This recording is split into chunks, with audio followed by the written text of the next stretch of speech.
या रिद्धपुराची शान प्रभू तुझा राजमाठ,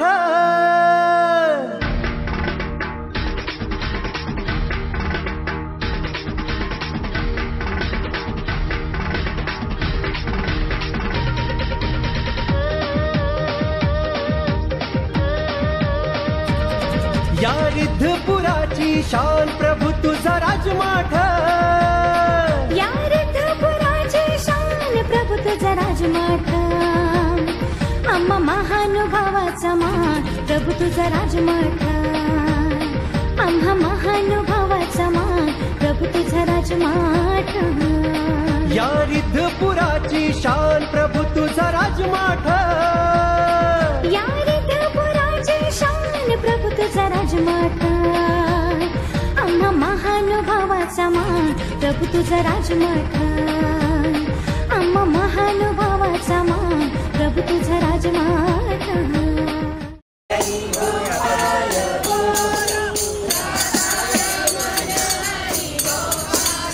पुढे जा बेटा, हे माणसाच्या पुढे.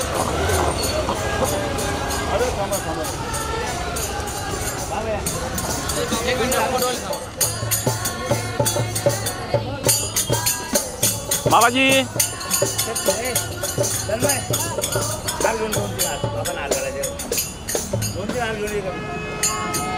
थांबायचं आहे पिंडा, थांबायचं आहे तसंच.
हे बाळा बाजूला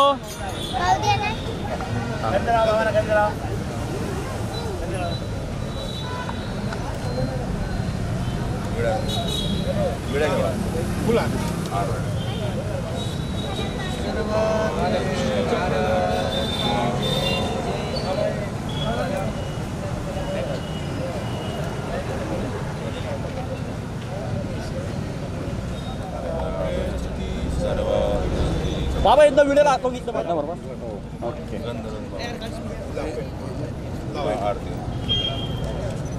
सामने बैठा है शाम को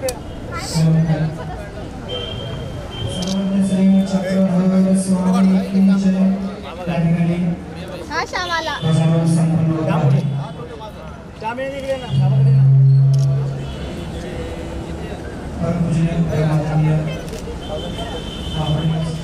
थोडं थोडं थोडं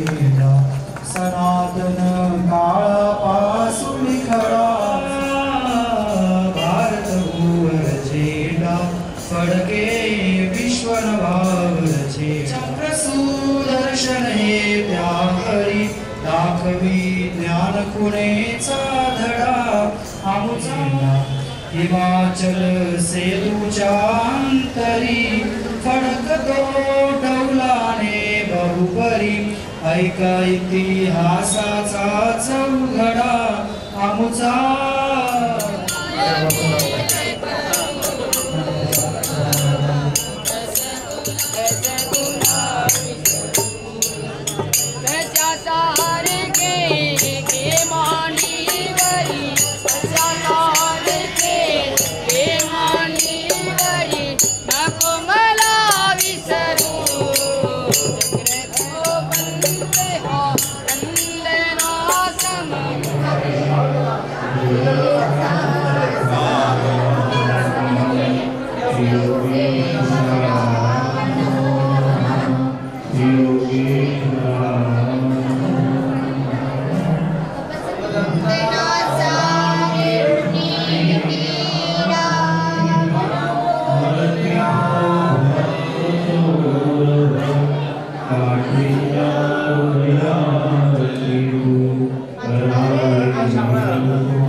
हो बाबा कृष्णात बाबाने भेट दिली बाबा हां कृष्णात बाबाने दिली म्हटलं चिन्ह त्याला मागितलं बऱ्याच दिवसाचे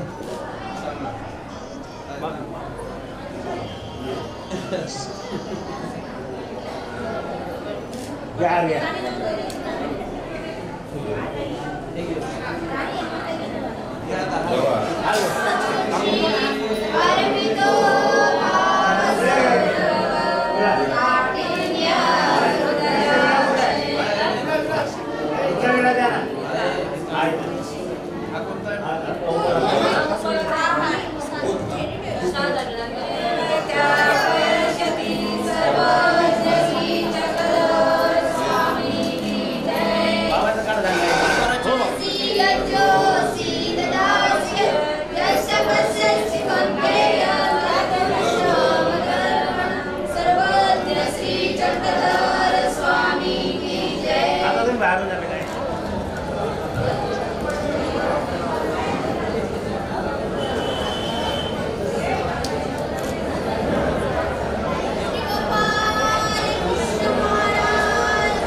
देवश्चंदन चारुचर चिकमपूर वक्षलसत्कौस्तुभं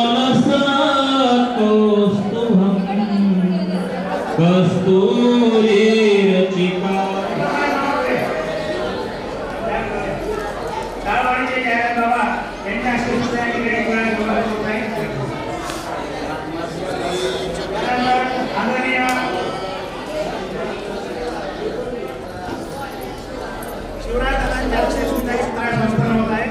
आदरणीय पूज्य श्री बाबाजी मामा आदरणीय पूज्य श्री बाबाजी मामा याने देखील या ठिकाणी समर्पण करण्यासाठी यावं धन्यवाद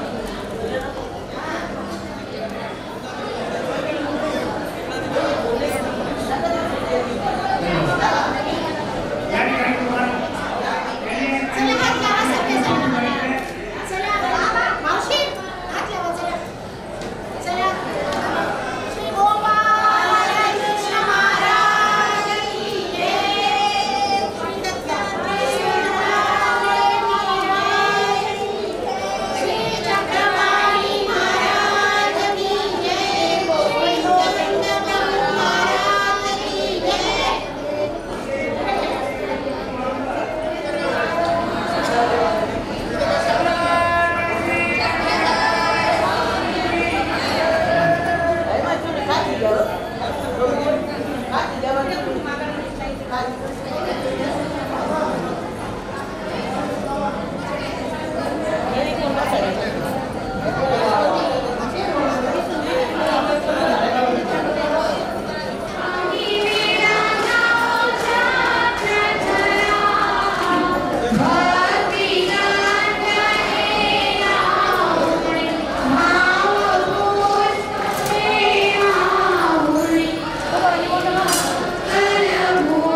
मानवी जीवनाला मांगल्य निर्माण करणाऱ्या, मानवी जीवनामध्ये पावित्र्य निर्माण करणाऱ्या आणि परमेश्वराच्या परमोच्च पदापर्यंत पोहोचणारा हा संन्याय दीक्षाविषयी सोहळा आणि त्याचबरोबर हा पंचतत्व पूजनाचा कार्यक्रम आहे.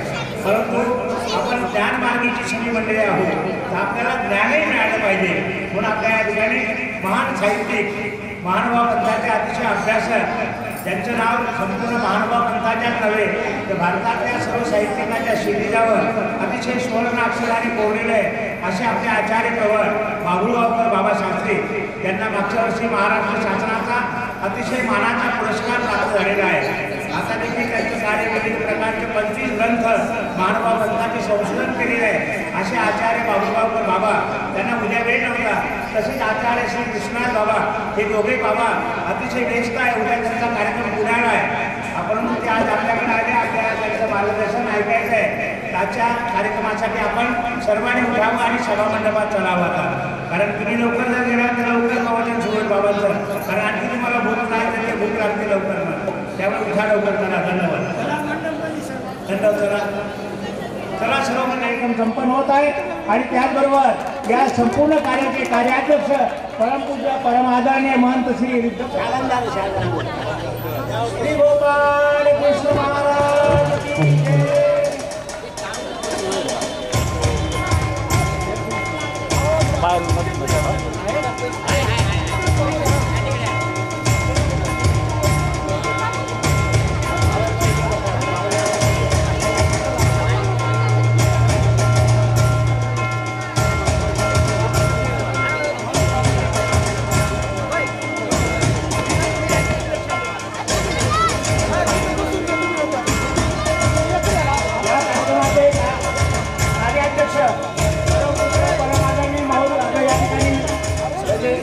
बाबा यांना देखील हार अर्पण करून मला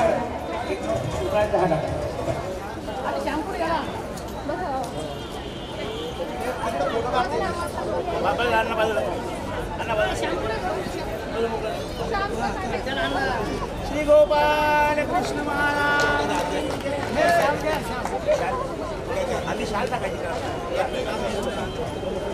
आजच्या कार्यक्रमाचे स्वागत अध्यक्ष परमपूज्य परमादरणीय महंत श्री आचार्य प्रवर श्री विठ्ठल बाबा यांचं देखील या ठिकाणी पूजन संपन्न होत आहे. उपाध्य कुलाचार्य बाबा असल्यावर त्यांचा मान आहे आणि पंथाला त्यांचा अभिमान आहे.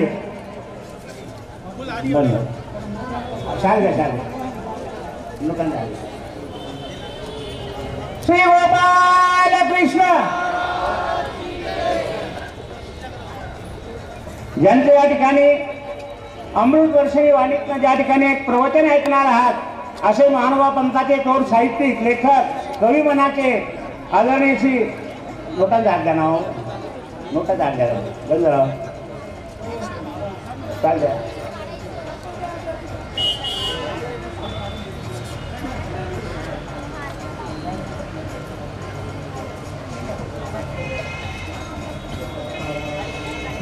महानुभाव पंथाचे सिद्ध असतात अनुवादक ज्यांनी लीळाचरित्र, स्मृतिस्थळ, गोविंद प्रभू अशा विविध ग्रंथांचं मराठी भाषांतर केलं, अनुवाद केलं. आपल्या महानुभाव पंथाचे भूषण असणारे आदरणीय पूज्य श्री कृष्णनाथ बाबाजी पंजाबी उर्फ पंजाबी कुलाचार्य महंत श्री कृष्णनाथ बाबा यांचं या ठिकाणी येळंकर बाबांचं देखील स्वागत संपन्न होत आहे. आवाज नाही पडत नाही.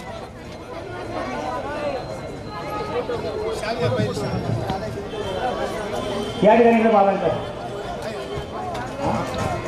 इकडे आवाज इकडे आवाज कृष्णनाथ बाबाजी चित्रापूर यांचं देखील या ठिकाणी पूजन होत आहे. आदरणीय अरविंद आबा पाटील या ठिकाणी त्यांचं स्वागत करतायत. श्री गोपाल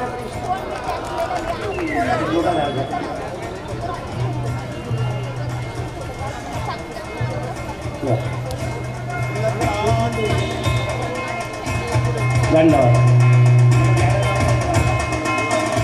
हात धरून आणा. येऊ का खाली बसतो. नाही इकडे या फक्त या स्वागत घ्या. अहो या दर्शन होत्या लोकांना इकडे यायचं ना. महानुभाव पंथाचा अतिशय कलाकृती संपन्न असणारा त्यानंतर जयराज बाबाजी आमचे मोहाडीचे त्यांचं देखील या ठिकाणी सत्कार संपन्न होत आहे.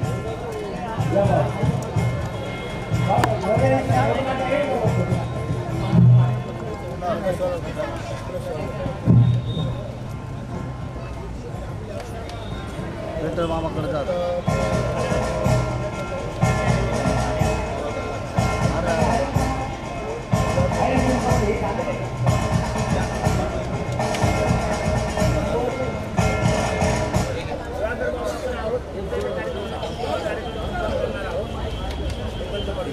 मामा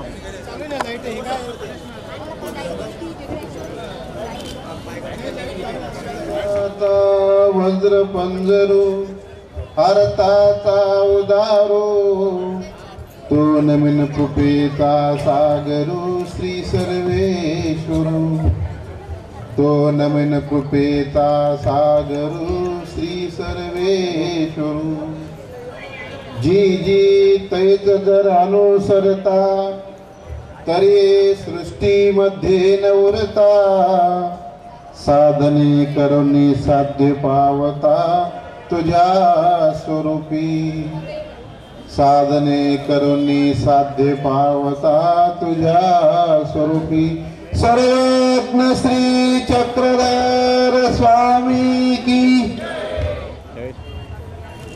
आज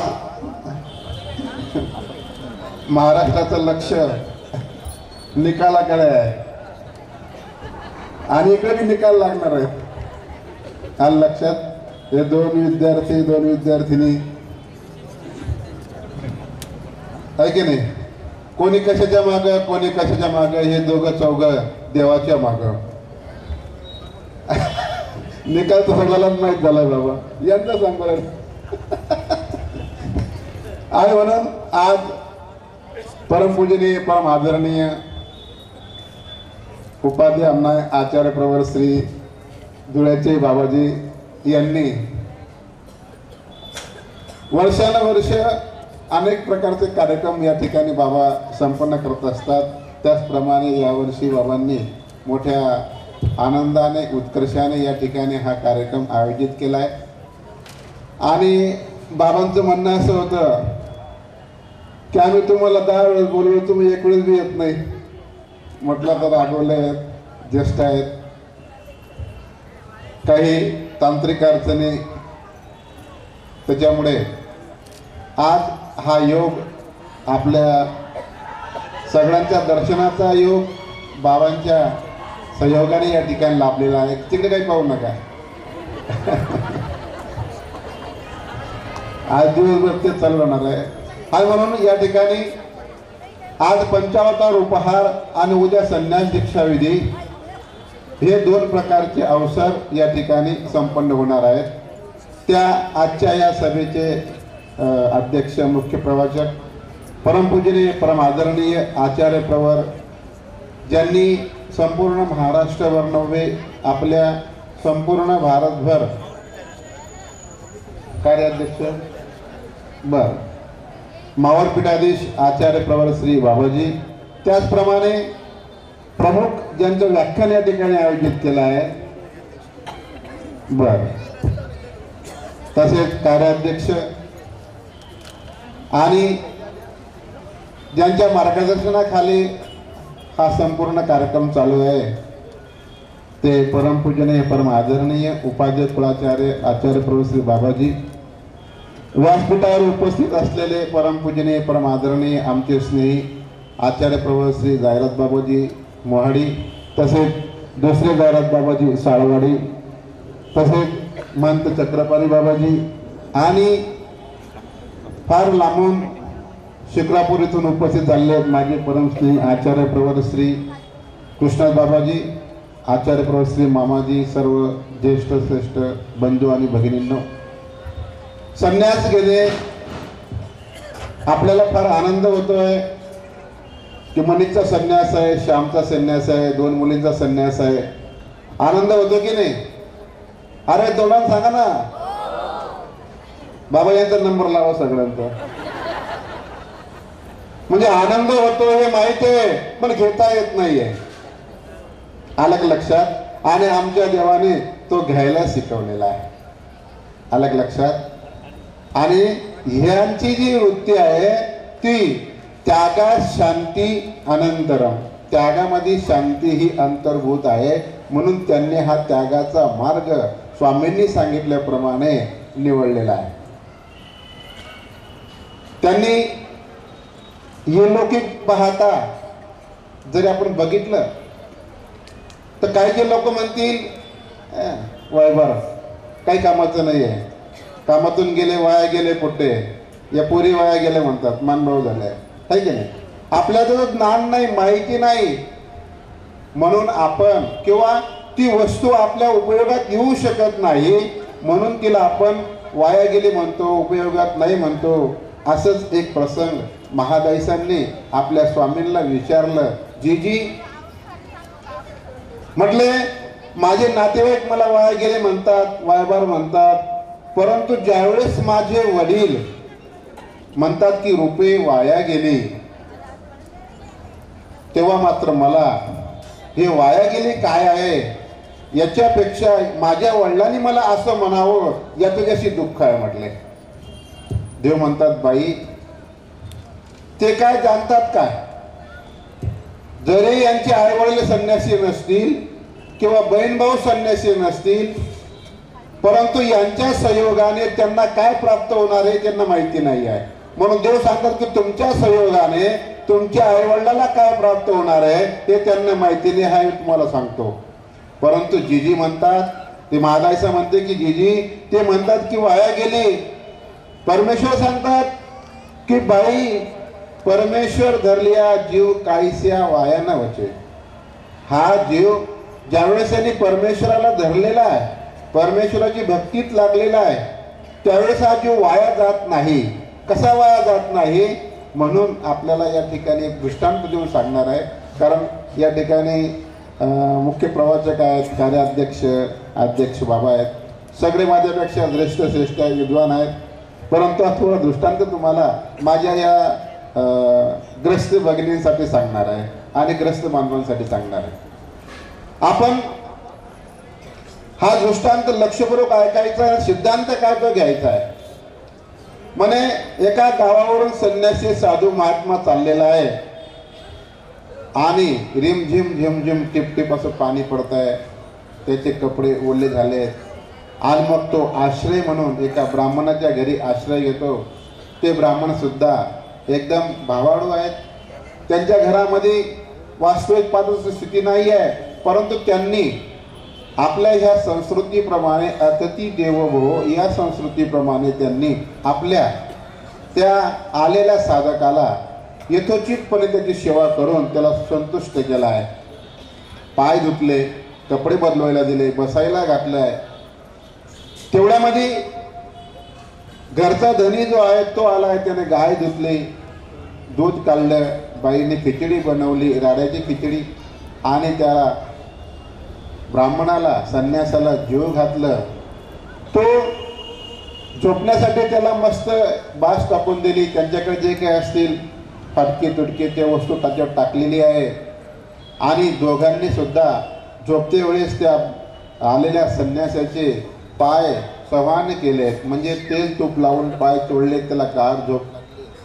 आणि मध्येच उठला, म्हणतो की अरे तुमच्या घरामध्ये काही लोखंडाचे अवजार आहेत का?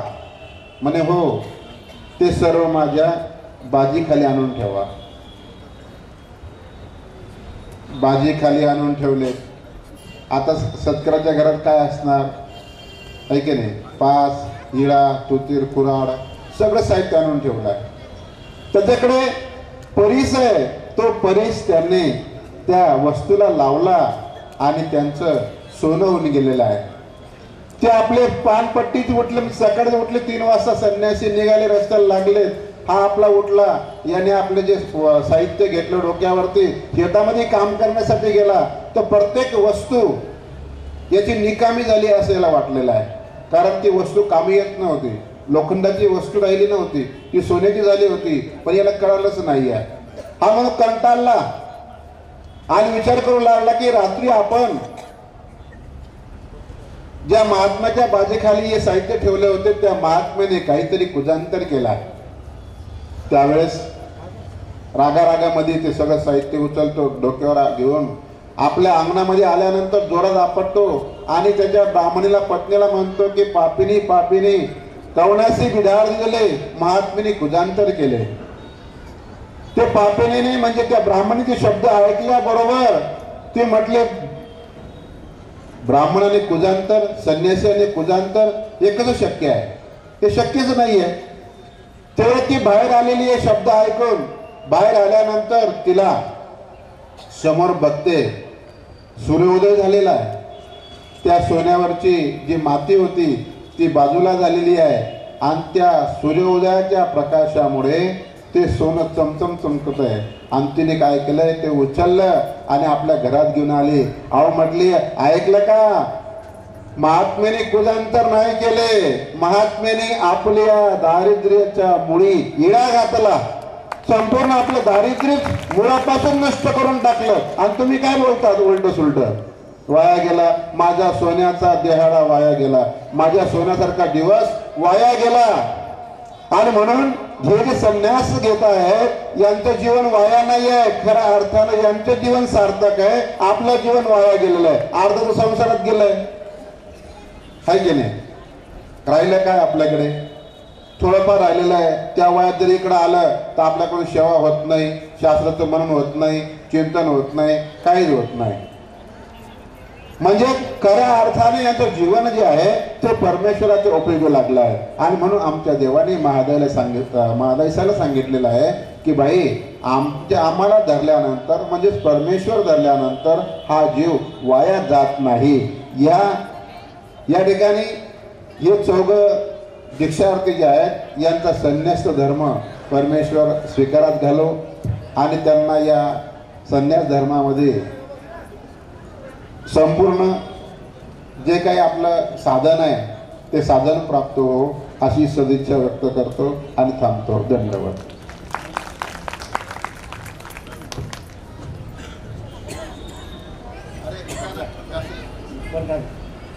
धन्यवाद बाबाजी. अतिशय अल्प वेळामध्ये मोलाचं मार्गदर्शन बाबांनी केलेलं आहे.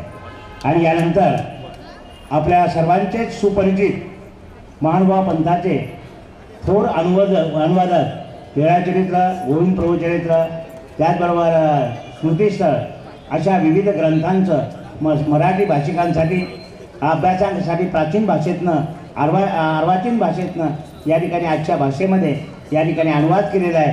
असे आदरणीय महंत श्री कृष्णाज बाबा त्यांचे बंधू वारलेले आहेत आणि त्यामुळे ते येऊ शकत नव्हते.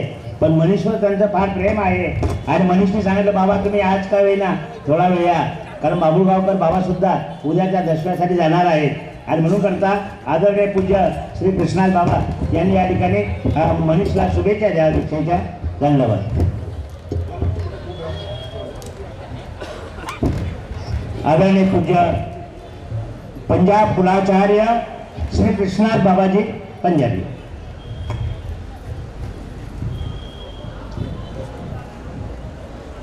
तेवीस आणि 24 या 2 दिवसाच्या भरगच्च कार्यक्रमाच्या पहिल्या दिवसाला आपण सर्वजण उपस्थित आहोत.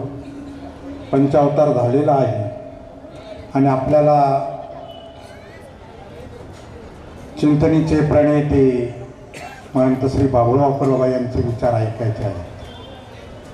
प्रखर दिवा लावायचा असेल तर त्याच्या अगोदर थोडीशी पंथी लावावी लागते. 0 नंबरचा दिवा लावावा लागतो. तद्वत आमची अवस्था आहे. आपणा सर्वांना माहिती आहे की मी या मंदिराच्या वर्धापन दिनाच्या 3-4 सभेचा अध्यक्ष राहिलेलो आहे. येण्यासारखी परिस्थिती होती. बाबांनी कारण सांगितलंय, आम्ही दोघंही त्यामध्ये गुंतलो. बाबांची परवानगी घेऊन बाबुळगावकर बाबांना उद्याच्या कार्यक्रमासाठी बोलवले. पंचावतार झालेला आहे. एकाच वाक्यामध्ये सांगतो की ही विदर्भातली सत्य परिस्थिती, सत्य घटना आहे. एका घरी सून लग्न होऊन आलेली ही 5-6 महिने झाले असतील. सासूबाईचा दररोजचा रिवाज होता की देवाला नैवेद्य द्यायचा. पुजारी त्यातले सगळं पदार्थ काढून 5 घास ठेवायचा, तो प्रसाद म्हणून घरी आणायचा, असा त्या सासूबाईचा नियम होता. एक दिवशी काहीतरी अडचण आली त्या सासूबाईंना आणि तिने सुनबाईंना सांगितलं की जा देवाला नैवेद्य दाखवणे. आता नवीन सून माहीत नाही रीतिरिवाज कुलधर्म कुलाचार आपल्या घरातले, परंतु सासूच्या शब्दाला मान देऊन ती जाते आणि ती देवापुढे ताट ठेवते. उपहार कसा दाखवायचा हे माहीत नाही, नैवेद्य कसा दाखवायचा हे माहीत नाही, संकल्प कसा करायचा हे माहीत नाही आहे. 2 मिनटं होतात, 5 मिनटं होतात, देव तिला वाटलं दररोज सासू रिकामं ताट घेऊन येते, त्या ती देव खात असणार आणि आज जर खाल्लं नाही तर माझी काही धडगत नाही आहे, सासूबाई का मला बरं पाहणार नाही आहे, असा त्या बाईचा मनामध्ये धाक होता. ती देवाची आळवणी करते मीराबाईप्रमाणे. देवा तू खाऊन टाकणार बाबा, मला विनाकारण सासूरास नको होऊ देऊ ना, अशी तळमळून आर्त करते आणि तिच्या आरतीला देव पावतो. प्रत्यक्ष ते पदार्थ परमेश्वर खात नाही आपल्याला माहिती आहे, भावाचा भुकेला आहे तो, पदार्थाचा भुकेला नाही आहे. पदार्थ जसेच्या तसेच आहे, त्यातलं घेतलं काय त्याने, त्यातला घेतला फक्त त्यांनी भाव अर्पण करणाऱ्याचा, तो घेतला आणि पाहते की ताट संपूर्ण रिकामा झालेला आहे. आनंदित झालेली खुशीने हसत हसत तिथं येते, घरी येते, सासूबाईंकडे ताट देते. सासूबाईंना वाटतं की 5 घास तरी शिल्लक पुजाऱ्यांनी ठेवले असते प्रसादाचे, त्यात तर काही दिसत नाहीये आणि ती म्हणते त्यात काहीच नाहीये म्हणजे देवाने सगळं खाल्लं म्हणे, देवाने खाल्लं म्हणे. तिला खरं वाटत नाहीये. मग ती देवाने खाल्लं तळमळून सांगते ती, डोळ्यात पाणी आणून सांगते ती, परंतु तिला खरं वाटत नाही. दुसऱ्या दिवशी परत ती ताट नेते, सासू सुनेला पुढं पाठवते आणि आपण गपचूप पाठीमागून जाते. देवा तू काल माझं सत्व राखलं, आजही तू माझं सत्व राख, नाही तर माझी सासू मला खोटं बोलेल, तू सतत खाल्लं असं म्हणते. आणि देव तिच्या हाकेला ओढ देतो आणि ती पदार्थ अदृश्य होतात. सासू दरवाजाच्या आडून पाहत राहते. तिला वाटतं माझी इतक्या दिवसाची तपश्चर्या व्यर्थ गेली. हिने 2 दिवस जे मनापासून जे नैवेद्य दाखवला तो देवाने स्वीकार केला. तसा आपण जे देवांना दाखवत असो ते परमेश्वर स्वीकार करेल. लाखायसाचे अक्षतृतीया, लहामायसाची अक्षतृतीया स्वामींनी एका घागरीभर पाण्याने पूर्ण केलेली आहे. आता बाबांनी संन्यास दीक्षाविधी सांगितलं, लोक नाव ठेवतील, परंतु घाबरायचं नाहीये. आपला धर्म सिद्धीला जावो, मनीषचा असो, श्यामचा असो, निशाणी नाही घेतलं उषाचा असो, आणि दुसरीचं काही मला माहीत नाही नाव, शालूबाईंचा धर्म सिद्धीला जावं अशी परमेश्वर चरणी प्रार्थना करतो, यांना शुभेच्छा देतो. या ठिकाणी थांबतो. वंदे श्री चक्रधर.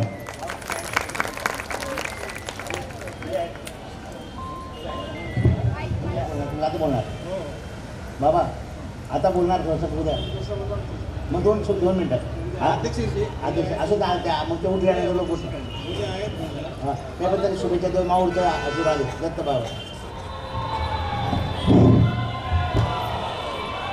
सह्यांचळाचे चुके जयाचे प्रभा मंगळ फांके, तो श्री दत्त ललाट फडके, नमस्करी तू असे, नमस्करी तू असे. श्री दत्तात्रेय महाराज की जय. श्रीकृष्ण मंदिर वर्धापन दिन, पंचावतार उपहार आणि संन्यास दीक्षाविधी अशा ह्या त्रिवेणी संगम या कार्यक्रमाचं आयोजन तारीख 23 आणि 24 2 दिवसीय हा कार्यक्रम आहे.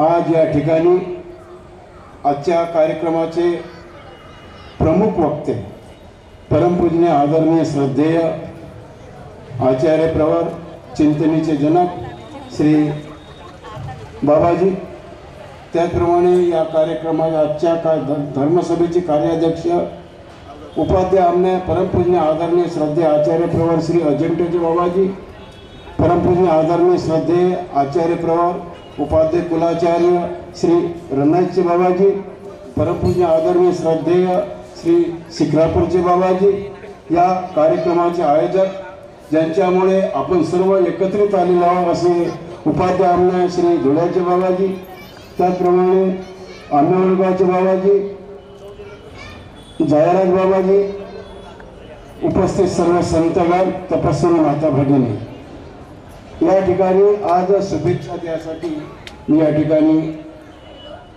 उपस्थित झालेलो आहोत. तर या ठिकाणी जे 4 दीक्षार्थी आहेत, 4ही दीक्षार्थी, 3 दीक्षार्थी इथं भंडारा जिल्ह्यातले असं उल्लेख केला गेलेला आहे आणि एक गोंदिया जिल्हा.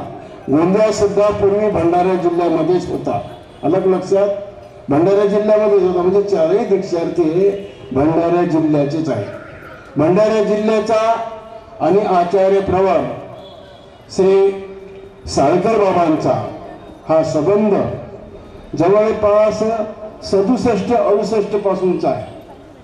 बाबा जरी धुळ्याला राहत असले, जरी ह्या पूर्व खानदेशमधले जरी बाबा असले, परंतु बाबांचा अधिकाधिक प्रेम नागपूर, भंडारा, गोंदिया, चंद्रपूर, गडचिरोली म्हणजे या परिसरामध्ये जास्तीत जास्त बाबा म्हणजे भक्त गणांवरती बाबांचा प्रेम आहे.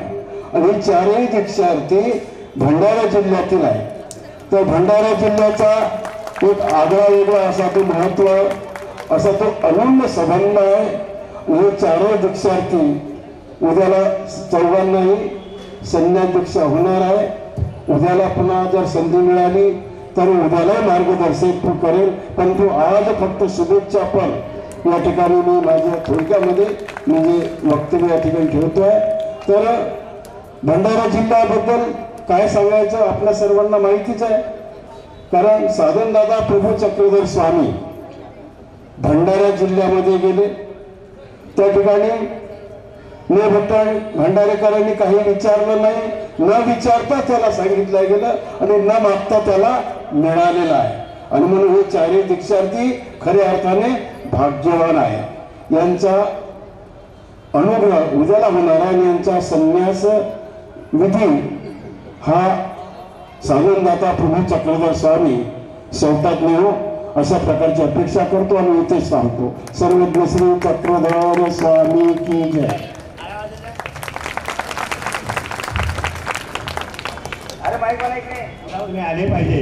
आणि बाबांनी मागच्या वेळी सांगितलं की बाबा तुमच्या जिल्ह्यातले सगळे आहेत. बाबा म्हटले मी अवश्य देवाचा कौल कसा आहे. आणि बाबांनी मला सांगितलं की देवाने मला कौल दिलेला आहे, मी येणार आहे. म्हणून बाबांचे आपण सर्वांच्या वतीने अतिशय स्वागत अभिनंदन धन्यवाद. यानंतर ज्यांच्या मार्गदर्शनासाठी आपण उत्सुक आहात त्या ठिकाणी बाबांचं बोलणं एक शब्द जो असतो तो प्रत्येकाच्या कर्णकुंभामध्ये एक अमृत ओढल्यासारखा जात असतो. असे आदरणीय पूज्य श्री बाभुळगावकर बाबा यांनी आपल्याला मार्गदर्शन करावं. धन्यवाद. श्री विभूषित करात नवनीलदाभा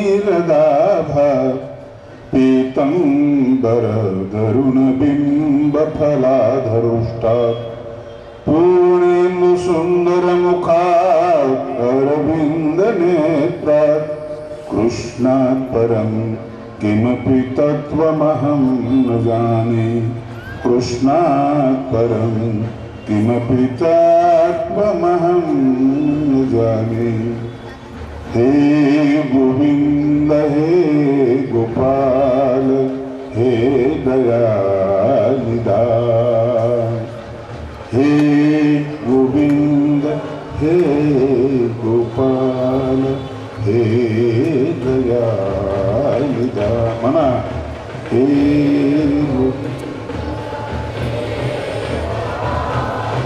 हे दयानिधान. हे गोविंद हे गोपाल हे दयानिधान. हे गोविंद हे गोपाल हे दयानिधान. हे गोविंद हे गोपाल हे दयानिधान. हे गोविंद हे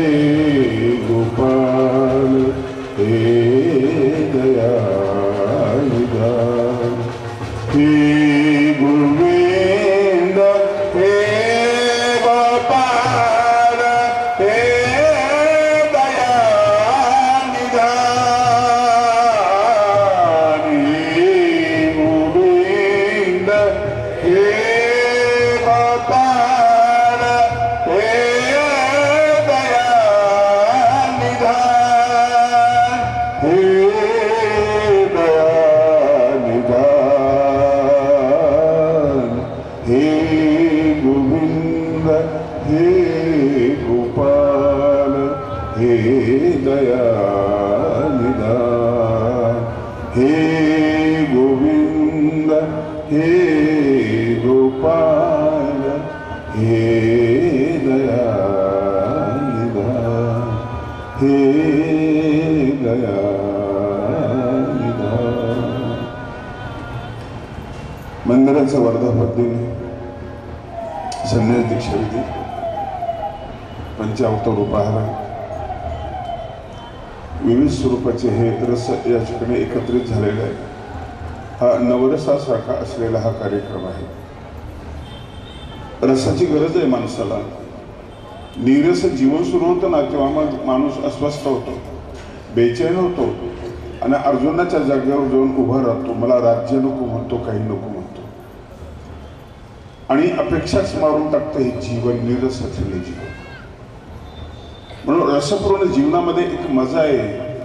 तो रस बंगल्यात असेल नसेल, खुर्चीवर असेल नसेल, तरच तुमच्या पदवीमध्ये असेल नसेल, तुम्हाला कुठली पदवी मिळेल, कुठला जॉब करता, किती पैसे मिळतात याच्यावर अवलंबून नाही. तो रस संपला की सगळीच माणसं आत्महत्या करतात.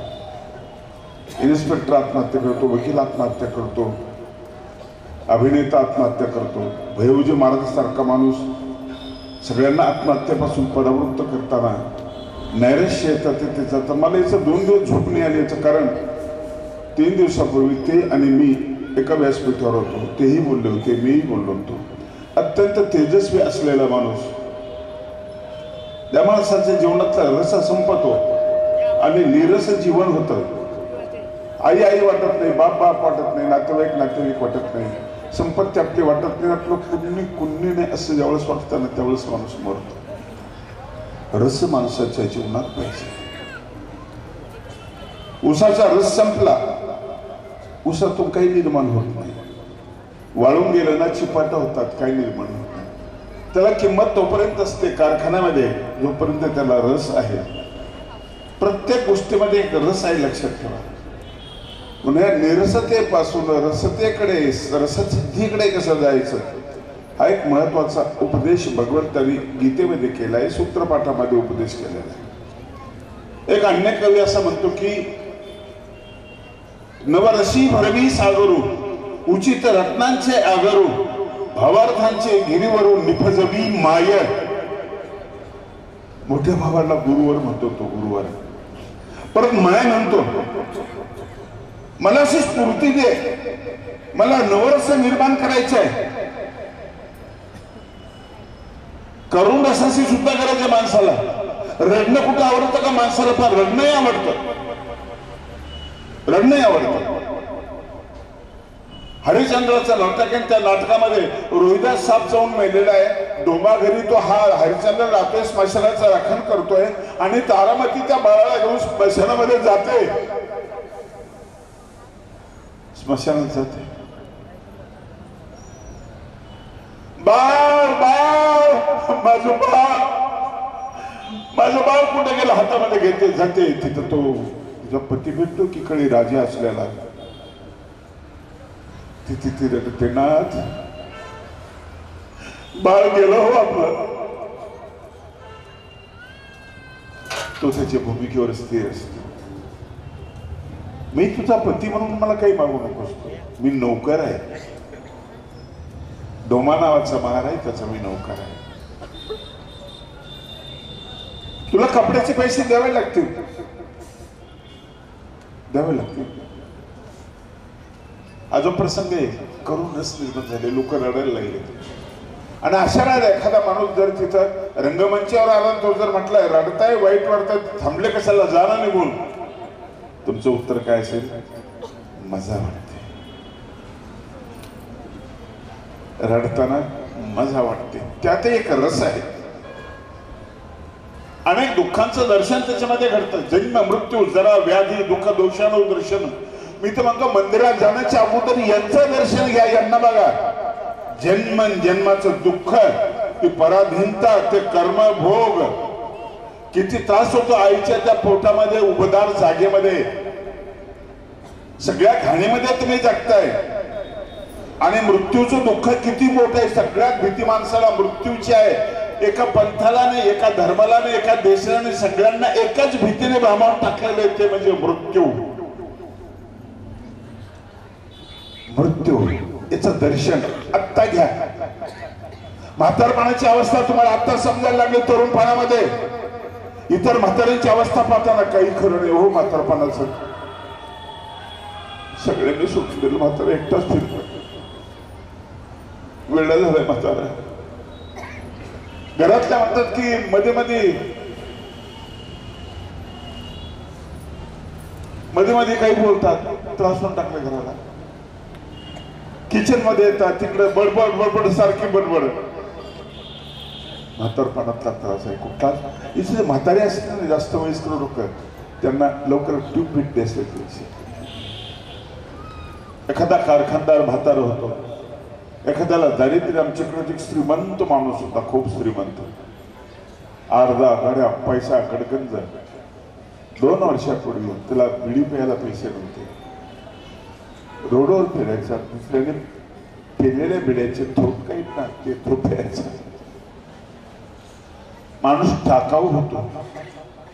टिकावा आहे तोपर्यंत बरं आहे, पण तो नंतर टाकाऊ होतो. कोणी ऐकत नाही. तेच बोलू नका, तो काळ संपला. अरे मी सकाळी मोठा पकड धरायचो, पाणी ते सांगू नका. नांगरा आणायचो, तुमचं बटन ते बोलूच नका, बोर करू नका तुम्ही. त्याचं दर्शन आत्ता घ्या आणि आत्ता म्हातारपणाची तयारी करायला लागला. आता कळत नाही तुम्हाला, जोश आहे, जोम आहे, आत्ता ती तयारी करा. व्याधी दुःख, माणसाचं दुःख स्वामींनी सांगितलं, झाडाचं दुःख स्वामींनी सांगितलं. त्यात माझ्या नावाचा उल्लेख केला, भोज इथं अनुसरी जाईना. तर म्हटलं नको बघ, ते झाड होणं ते दुःख वगैरे, ते दुःख दुःख दोषानुदर्शन. या सगळ्याचं दर्शन झाल्यानंतर जी उपरती होते ना, ते संन्यासाच्या वाट्याने साधायला. संन्यासा गोड सिद्धता. तुकोबाने याला इतकं सुंदर वर्णन केलं अभंगामध्ये. संकल्पाचा त्याग हाच गा संन्यास. संकल्पाचा त्याग म्हणजे संन्यास. आपला संकल्प घेतला, संकल्प दीक्षा घेतल्यानंतर सुरू होतो, त्याने ते बंद करून टाकलं. संकल्प म्हणजे मनाच्या कल्पना, उद्या काय याची तयारी. संकल्पच नकोय, शून्य. आम्ही त्याचे विकार विकल्प शून्य, या शून्याकडे. हे शून्य खूप महत्वाचं आहे. या शून्याच्या भांड्यामध्ये काही शिजत नाही, काही राहत नाही, काहीच नाही राहत, काहीच राहत. त्याचा आदर्श आपल्याला भांडारकरांच्या जीवनामध्ये. विश्वाचे परेशा विश्वास दे आम्हाला. देवा एकच दे रे, एकच दे आम्हाला. तो मागतो तुझं जीवन दे, भक्त मागतो मला एकच दे. विश्वाचे परेशा विश्वास दे आम्हाला. निरभक्त साधकाचा एक श्वास दे आम्हाला. एक श्वास, निष्ठेचा श्वास. तुझ्या समोर तुझं स्मरण करत असताना अखेरचा श्वास, एकच श्वास. कोरोना काळामध्ये श्वासासाठी तळमळ आपण बघितलेली आहे. पैसा आहे सगळे, पण सिलेंडर नाही मिळालं. काय तळमळ येते. मंत्री आहे पण बेड मिळत नाही. कशी अवस्था आहे ती. काहीच लागत नाही त्याला, काहीच नाही, फक्त श्वास. एका श्वासाची किंमत काय आहे. निसर्गाच्या सहवासामध्ये मोकळ्या मनानं नागपुड्या मोठ्या करून तुम्ही श्वास घेता. तुम्हाला जो आनंद मिळतो तो संपला, तिथं संपला. अशा प्रसंगात मला श्वास दे, त्या श्वासात तू पाहिजे. सास सास पर नाम ले व्यर्थ श्वास मती खो. प्रत्येक श्वासावर नाम पाहिजे. ना जाणे पुढच्या जीवनामध्ये सास होय न होय, पुढचा श्वास मिळेल की नाही मला गॅरंटी. म्हणून आताच कुठल्या अवस्थेत कुठल्याही, म्हणून कवी म्हणतो की मला मरण तसं पाहिजे. मरणांत काळी त्याच्या सममागणे असावे. मरण नकोय मला, पण मरण पाहिजे तर त्याच्या सम पाहिजे. वृश्चिक वेदनेचे इंगळी चावली ना, तिचे जे वेदना आहेत ना त्या वेदनेसह पाहिजे. वृश्चिक वेदनेचे कवनात रूप व्हावे. त्याचं कवन बनलं पाहिजे. कवन तसं नाही रडायचं, कवन बनलं पाहिजे. द्रौपदीला ज्यावेळेस जेवढ्याच 28,000 ऋषींना, त्यावेळेस ती रडली.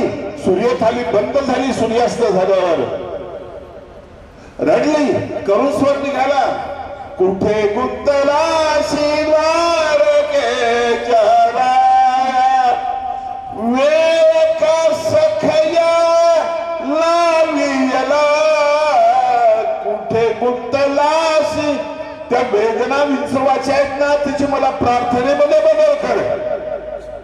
विंगुळिका स्तोत्र जन्माला आला विंचू चावल्यानंतर काय प्रतिभा असेल हो. अगोदर लिहिलेलं नाही, पठण केलेलं नाही, काही केलेलं नाही. वृश्चिक वेदनेचे कवनात रूप आहे. कवितेचे चरण म्हणलं नाही का तुम्ही, त्या वेदनेचं कवनात रूप झालं पाहिजे. माझं ध्येय इतकं पक्क राहिलं पाहिजे, पक्क राहिलं पाहिजे ते. म्हणून मला तू ते दे. निळभट्ट साधकाचा श्वास दे. 4 घड्या असतील, 2 घड्या असतील, 4 घड्या तरी मजला द्याव्या अंतिम समयाला. 4 घड्या जीवन कसं असू दे, बाकीच तू भेटला पाहिजे. तो भेटला. खूप रंग बघितले दुनियातले, खूप रंग बघितले. श्रीरंगा तुला बघायचं. जगत के रंग क्या देखो, तेरा दीदार काफी है. शाप दिल्यानंतर आमचा भक्त काय कौतुक करतो. श्री प्रभूंनी एका माणसाला बघितलं, त्याला म्हणाला भूतलपाट्या काय त्याचं नाव, म्हटलं की तुझ्या डोळे जाणार. तो हसला. आता काय गरज आहे डोळ्याची, तुला बघितलं, तुला पाहण्यासाठी मला डोळ्याची गरज होती, पूर्ण केलीस तू, आता मला नाही डोळ्याची गरज नाहीये. बघितलंय तुला मी, बंद केलं माझ्या मनपटलावर, बंद केलंय. उपहार दाखवला तुला माझ्या डोळ्याचा. माझ्या डोळ्यातले अश्रू बघितलेस तू. तो एक म्हणाला ना, ते आहे ते पाणी. गीता म्हणते दोयम पत्रम पुष्पम फलम दोयम. 5 प्रकारच्या वस्तू मला दे. जगाच्या बाजारात काही किंमत नाही त्याची, ते मला दे. पत्रम म्हणजे पत्र, वाच्यार्थाने याचा लक्षार्थ आहे. पत्र म्हणजे हात. कुठलंही बीज ज्यावेळेस अंकुरित होताना असे हात असतात त्याचे, असं जोडल्या जातात. ते जोडणं येऊ दे. ते जोडण्यात काय मजा असते. आमची चिंतनी तेच काम करते. आम्ही जोडतो लोकांना. महाराष्ट्रामध्ये वारकरी संप्रदाय मोठा आहे. त्यातले जगन्नाथ महाराज पावर एक फार विद्वान होते. कॅन्सर झाला, त्यांची वाचा गेली. त्यावेळेस मी त्यांना भेटायला गेलो. पूर्वपरिचय होता. भेटायला गेलो. म्हटलं अण्णा तब्येत कशी आहे. त्यांनी पाठीवर लिहिलं ठीक आहे. म्हटलं तू धर्माचं काम करणारी माणसं, पाठवलेलं 60 वर्ष मिळाले हे खूप झाले ना. आणखी काय भिकाऱ्यासारखं देवाला मागायचं. त्यांना एक प्रश्न विचारला मी, नानादेव म्हणे सुखिया झाला, पसायदांच्या शेवटची ही ओळ आहे. सुखिया शब्दाची उत्पत्ती कशी आहे?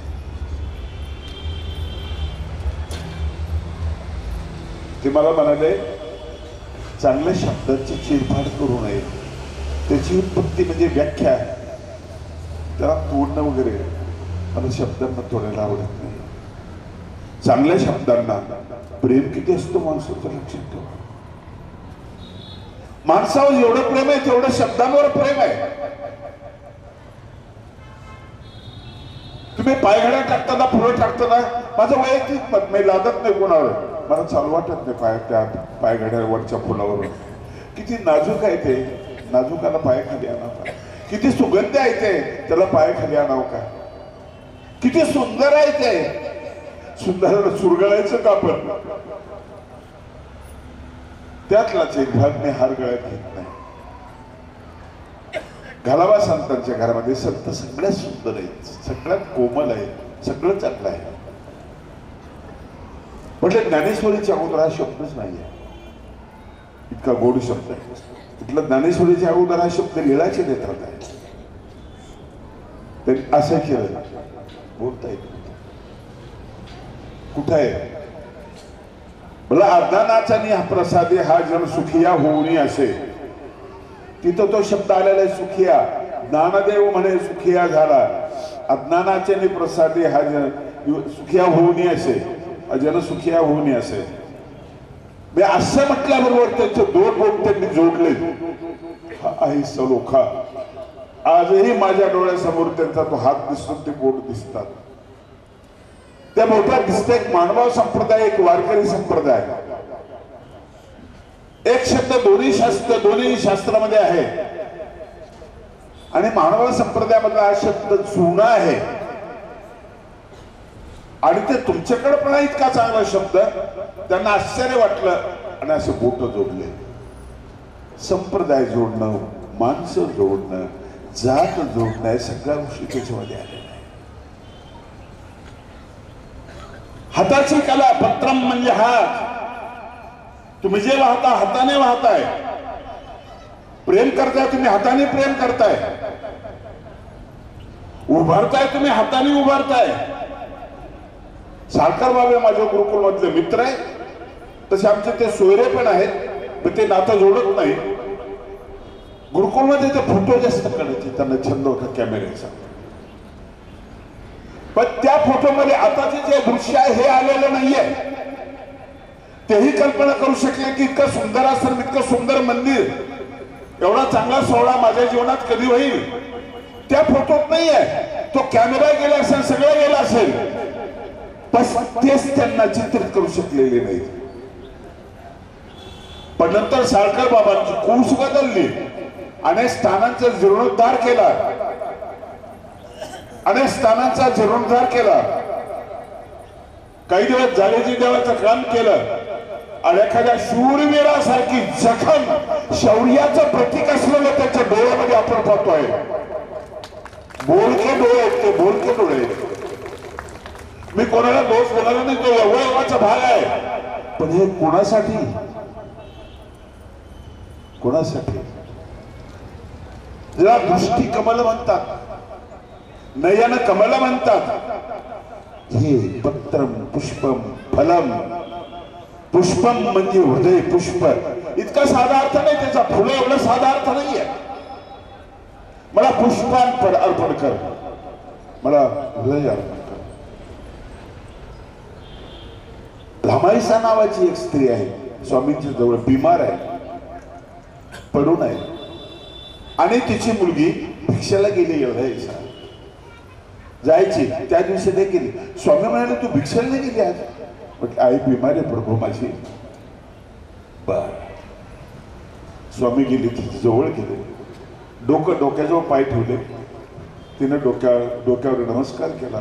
श्री आपलं तिचं डोकं ठेवलं. काय दुखतंय तुझं? आपण विचारतो ना, चहा घेणार कॉफी घेणार काय आपण विचारतो की नाही? काय दुखतंय? काय पाहिजे तुला? तिनं जे मागितलं ना तसं मागायची हिंमत आपण नाही करणार. ती म्हणाली जन्मोजन्मी माझं ऐशी आसक्ती ती यावी जी, ही बिमारी जन्मोजन्मी दे. काय वेळेसारखा मागतेस तू? दवाखान्यात नाही म्हणत नाही, वैद्याकडे नाही म्हणत नाही, हे काय मागतेस तू बिमारी? तुझ्यापेक्षा शक्ती जास्त आहे त्या बिमारीमध्ये. तो ताकदवान आहे, बलवान आहे, पण तुझ्यापेक्षा जास्त कशी? मला पाहायला आलं सर, तुला मी नाही बोलवलं, मी पत्रिका नाही दिली, माझी बिमारी तुला कळली, तू इकडे आलास. जिना तुला बोलवलं ती मोठी आहे, परत ती मला दे, परत त्यामुळे तुझी मला आठवण होत जाईल. काय मागायचं, कसं मागायचं? भौतिक संपत्ती तर सगळे मागतात. गणेशाच्या ब्राह्मणाला नाव ठेवतात, त्याला मागताना आलं नाही. मी त्याची बाजू घेतो, त्याला बाकीचं काही नकोच होतं. जायचं का बाबा? जाय, त्याला बाकीचं काही नव्हतं. आणि म्हणून असा श्वास भांडारेकराचा मला दे.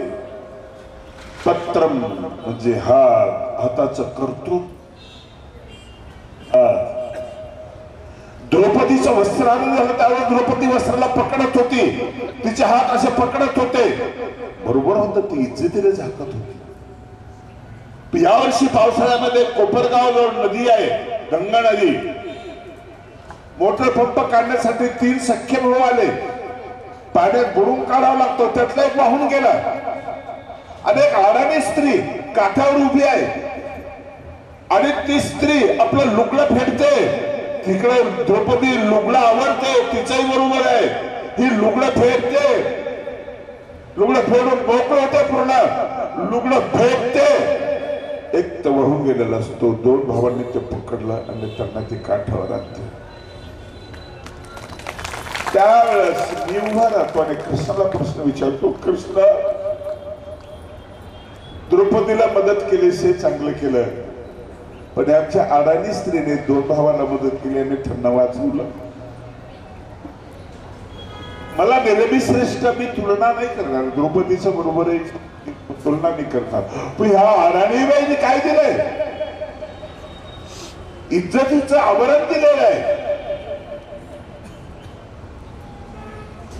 इज्जतीचं आवरण दिलेलं आहे. सांग ना, पुढे तुझा अवतार होईल त्यावेळेस तू जर विभूती योग सांगत असशील, हिचं नाव घेशील. विभूती योगामध्ये हिचं नाव घेशील. हे आहे समर्पण. फळामध्ये रस असतो. खराब फळ खरा आपण देवाला अर्पण करत नाही. फलम तुमच्या जीवनामध्ये आलेलं फल, मुलगा असेल, मुलगी असेल, तुमच्या कर्तृत्वाला आलेलं फल ते दे. यत करोशी यदश्नाशी यज्जोशी ददाशे यत तपस्याची मोठी आहे तत्कुरुष्व मदर्पण, ते मला अर्पण कर. पंचावतार बरोबर करताय की नाही तुम्ही? छान करताय, छान करताय. पंचावतार मोठे ताट असतात, देवाला दाखवताय. तो भाव दाखवताय, तुमच्याकडे ते नाही म्हणून दाखवताय. पंचावतार उपरा हा पंचेंद्रियांचा असतो. पंचेंद्रिय समर्पित करणं, घरी तयार करणं, तो तुमचे डोळे पाहतो, तुम्ही काय ऐकता ते कान पाहतो. त्या जीवा स्मर मानसी वदमुखे ऐक करणे सगळा, हा रस त्याला अर्पण करायचा. ऐक करणे सारखं बाबांनी आपलं जीवन करून अर्पण केलं. आता उरलंय काय? प्रकृती बरोबर नाही, इन्शुलिन चालू आहे, तरी धडपड आहे. धडपड अशा ठिकाणी आहे की जिथं पाणी शेवटी जातं, अगदी उतारामध्ये जातं, मागासलेल्या भागामध्ये जातं, तो भंडारा गोंदिया जिल्हा त्यांनी निवडलेला आहे. कुठंच काही सापडले म्हणून नाहीये. पाणी जेव्हा वाहतं ना, पाण्याला सांगा मध्ये थांबू नकोस, खड्डा आहे तिथं. पाणी म्हणजे मी कट मारणार नाही. माणसं मारतात, अपघात झाले की कट मारून निघून जातात. मला खड्डे बुजवायचे. बुजवत मला जे मागासलेले लोक आहेत, जे गरीब लोक आहेत, तिथपर्यंत मला पोहोचायचं आहे. आणि बाबांच्या जीवनाचा प्रवास तिथपर्यंत पोहोचवला. आज त्या सगळ्या मुली भंडारा जिल्ह्यातल्या आहेत. आजच्या सत्राचे अध्यक्ष आदरणीय पीठाधीश माहुरकर बाबा हे भंडारी जिल्ह्यातले आहेत. आणखी काय असतं उपतीत उत्थान म्हणजे जे पडलेले आहे त्याला उठवणं यापेक्षा काय नसतं. पतितोद्धारक तो प्रभू आहे. आमच्यामध्ये आम्ही पद्धत अशी करतो, परमेश्वराजवळ जे आहे ते ज्ञानियाकडे असं, प्रेमियाकडे तेच आहे, तेच ज्ञानियाकडे आहे, तेच भक्ताकडे आहे. ते झिरपत आलं ना ते सगळीकडे आहे, सगळीकडे. त्याच्याकडे कृपा असेल, आमच्याकडे क्यू आहे, आम्हाला क्यू येते. आणि म्हणून श्री चक्रधर प्रभूंचा जो धर्म आहे ना तो तुमच्यातली कीव कदर जागा करण्याचा प्रयत्न करतो. आणि हे सगळं फुटलेलं आहे, फाटलेलं आहे ना, त्यांना एकत्र आणण्याचा प्रयत्न करतो. खूप फाटलंय आज. आमच्या लहानपणी एका लहान घरामध्ये 25-30 लोक राहायचे, 40-50 लोक राहायचे. आज मोठ्या बंगल्यामध्ये एकटं भूतासारखं म्हातारा राहतो, नाही तर म्हातारी राहते. मुलं विदेशात गेले, पाणी द्यायला कोण आहे जो? रोबो असला तरी त्याला नाक दिलं की तेवढं तो लोड करतो. त्याला भावना कुठे आहे? भावना कुठून द्यायचं? बघ, कुत्र्यात जीव असतो, मांजरात जीव असतो, कुठून द्यात तुम्ही? म्हणून स्वामींच्या चरित्रामध्ये सगळ्या प्रकारचा आशय आहे तो लोकांपर्यंत जाणं महत्वाचं आहे. लिंगाचा देवळी वस्ती शैव संप्रदाय जोडला त्यांनी, सगळे संप्रदाय जोडले. दलित जोडला, त्यांचं पहिले जेवण केलं, रुद्रपूरला होळा खाल्ला, हरभरा खाल्ला, हे सगळं खाल्लं, वंब्या खाल्ल्या. जोडत जाणारं स्वामींचं जीवन पूर्ण महाराष्ट्र स्वामींनी साधला. आज तो पुन्हा आणखी फाटतो. एकटा मुलगा बापामध्ये राहत नाही, भाऊ भावामध्ये राहत नाही, बहिणीचा स्वभाव बदलला कायद्यामुळे, फाटत चाललाय समाज. याला जोडणार की नाही? आणि म्हणून आमची चिंतनी ते काम करते. अन्य लोकांना घेतो, सगळ्यांना घेतो. यावर्षी मुस्लिम चिंतनेमध्ये जबरदस्त विद्वान आहेत, बौद्ध आहेत, वारकरी आहेत, महानुभाव आहेत. आणि आज लोकांचा दृष्टिकोन बदललेले, प्रचाराची ही ताकद. अर्ध्यापेक्षा जास्त लोक वारकरी कार्यक्रमाला असतात. वारकरी संतांनी स्वामींबद्दल चांगलं बोललं ते ऐकून घेतात. जे गैरसमाज आहे, कष्मळ आहेत, ते असं दूर गेलेले, निघून गेलेले. साखरवाढीची भूमिका ती महत्वाची. परमेश्वर देत राहतो, नवीन माणसं देत राहतो. आदरणीय उपाध्याय कुलाचार्य वर्धनस्थ बाबा, पहिले बाबा गेल्यानंतर मलाही वाटत आता चालते की नाही तसं असतो. अधिक त्यांच्याच प्रसंगी खूप चांगलं चाललेलं. आदरणीय येळमकर बाबा गेले, ती जागा रिक्त झाली होती, तेवढेच ताकदीने त्यांनी ती भरून काढलेली आहे. माझ्या सन्मित्र महंत कृष्णानंद बाबा फार उशिरा त्यांच्या म्हातारपणाच्या लाकडाला कोंब फुटलाय साहित्याचा. मी त्यांच्या अगोदरचं लेखक आहे, पण सुंदर साहित्य लिहित आहेत, माझ्यापेक्षा चांगलं लिहित आहेत ते. त्यांच्या लीळा चरित्र वगैरे जे ग्रंथ, 5-7 ग्रंथ आहेत, तर खूप चांगले ग्रंथ आहेत. असं नाही म्हटलं तर ते नंतरची प्रवास सोबत करायचा आहे आम्हाला. उत्कृष्ट एक नवीन लेखक याची कदर होणं महत्वाचं आहे. याची कदर व्हायला पण त्यातला लेखक संपत चाललेला आहे. याचं कारण वाचक कमी झालेलं आहे. तुमचं कर्मकांडावर जास्त भर आहे, तुम्ही वाचन करा.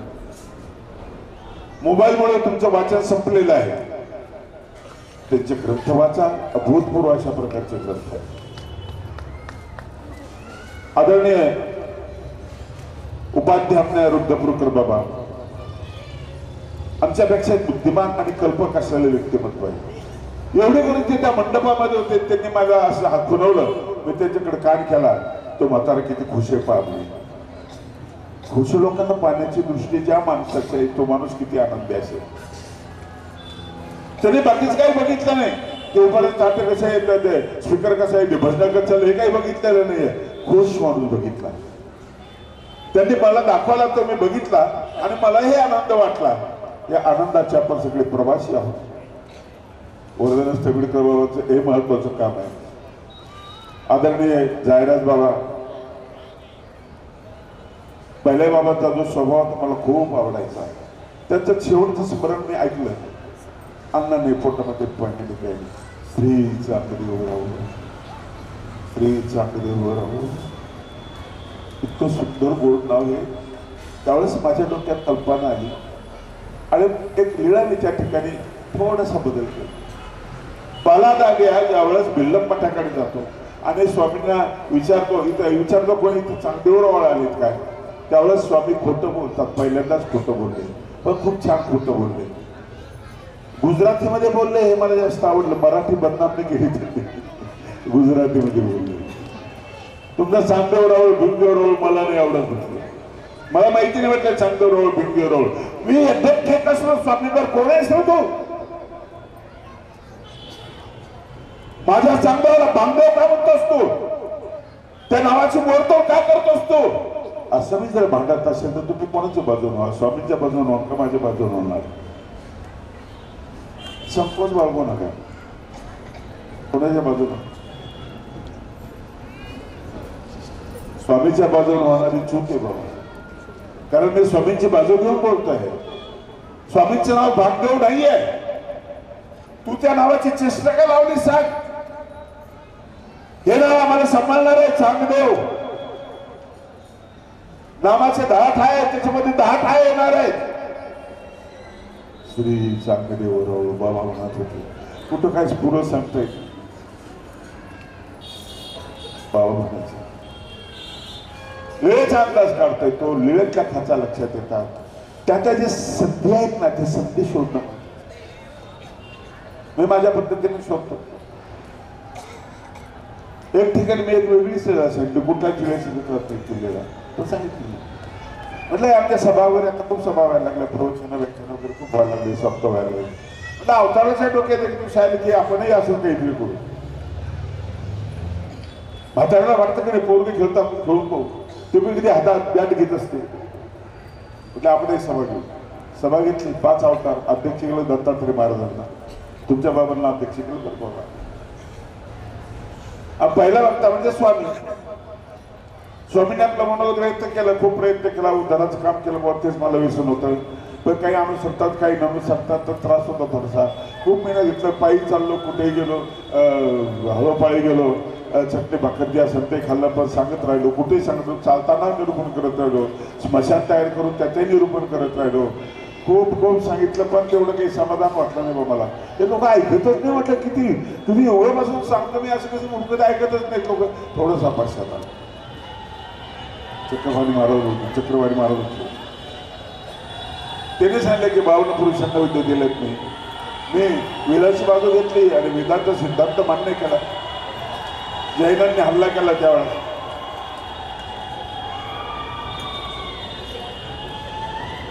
शेवटी सांगितलं खूप काही केलं, मी सेवा केली, बाकीचं सोडा म्हटलं. मी सूत्राने सांगितलंय, पण मी हातामध्ये झाडू घेतला, सूप घेतलं आणि जग स्वच्छ करायला लागलो. हे तर काम कोणी करायला पाहिजे. घरातला कचरा काढत नाही, मंदिरातला कचरा काढत नाही. त्यांनी आपली तक्रार मांडली. श्रीप्रभू बाबा त्यांच्या भाषणातले हो मला हे सगळं माहिती होतं, म्हणून मी वेड्यासारखं राहिलो, सगळ्या लोकांचं पाहत राहिलो. मला जे काम करायचं ते केलं, अगदी जीव लावून केलं, अगदी किड्या माकुड्यापर्यंत केलं, आळ्यापर्यंत काम केलं. मी सगळे कामं केले. एकूण सगळे उदासीनता. गोपालकृष्ण म्हणाले की मी पराक्रम केला, मी असं केलं, युद्ध केलं, हे झालं ते झालं. त्यांनी त्याचा पराक्रम सांगितला. युद्धभूमीवर मी तत्वज्ञान सांगितलं म्हणे. कुठला प्राध्यापक मुलांना यासाठी सांगण्याचं काही सांगू शकतो का? आजूबाजूला शस्त्र आहेत, कधी मारामारीला सुरुवात होत नाही. तिथे मी शांत मनानं तत्वज्ञान सांगितलं. अर्जुन रडत होतं, त्याला हसायला लावलं, त्याला हातात बाण घ्यायला लावला आणि भगवद्गीता सर्वश्रेष्ठ ग्रंथ माहिती ते निरूपण केला म्हणे. पण लोक वारमाराकडेच जातात, लोक ऐकत नाही. अध्यक्ष भाषण दत्तात्रय महाराज म्हटले पोरं हो, मला या सगळ्या गोष्टीची कल्पना होती. माणसं जमवणं तीच बदलतात, तीच मागे वडो हमको पिछे म्हणतात, तेच आडवे येतात. काही खरं नाही या लोकांचं. म्हणून मी कुत्रे जवळ ठेवले म्हणजे, एक माणूस जवळ ठेवला आणि एक गाय जवळ ठेवले म्हणजे. निवांत राहिलो म्हणजे त्याच्यामध्ये शांती आहे. निवांत राहण्यामध्ये शांती आहे. तुम्ही विचारायला कुठल्या पाठात आहे? अरे पाठात नाही, माझ्या पोटात आहे. काय चुकला शब्द मला बोलताय, पण वस्तुस्थिती अशी आहे की नाही सांगा? वस्तुस्थिती आहे की नाही?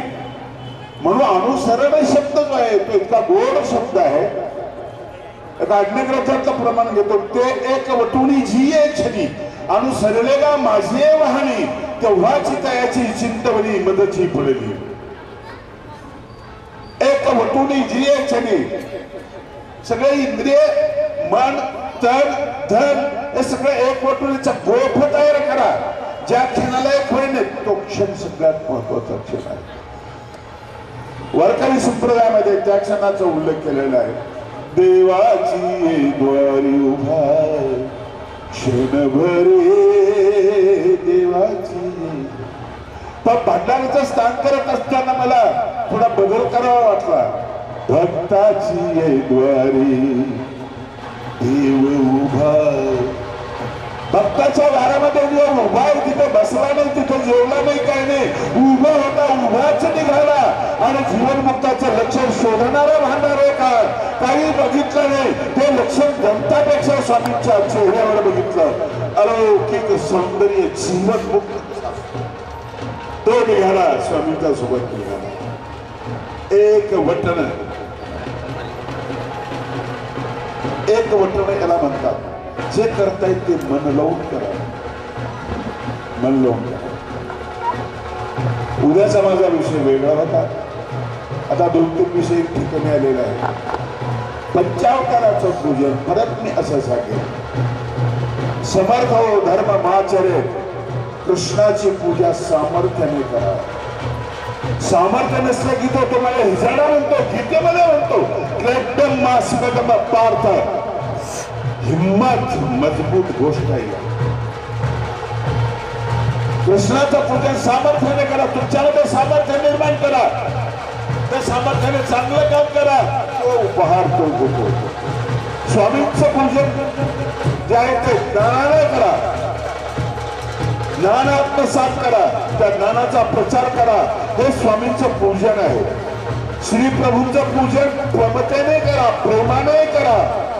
श्री प्रभूला ईश्वर सर्वज्ञ सर्वव्यापक आतिथ्य अवघड शब्द मला आवडत नाही. राऊळाची माये मग राऊळाचे बाप गोड शब्द आहे.